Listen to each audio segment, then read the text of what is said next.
Sayın Adıgüzel. Teşekkürler Sayın Başkan. İstanbul'un doğası, tarihi, kültürel mirası talan ekonomisine teslim. Hepinizin bildiği üzere zehir saçan Kurbağalı Dere'nin yıllardır süren ıslah çalışmaları tamamlanamamışken Çevre ve Şehircilik Bakanlığı 12 katlı otel yapılmasına onay verdi.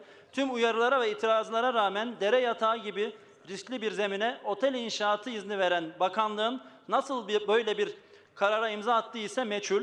Öte yandan 450 yıllık Atik Valiye Külliyesi'ndeki inşaat rezaleti sürerken Üsküdar'daki başka bir tarihi ve doğal mirasımızın AKP'nin rant ekonomisine kurban edildiğini öğrendik. 17-25 Aralık yolsuzluk soruşturmasında ve son dönemdeki Panama belgelerinde adı geçen Cengiz Holding'e satılan Üsküdar'daki Fethi Paşa korusunda onlarca ağacın kesildiği ortaya çıktı.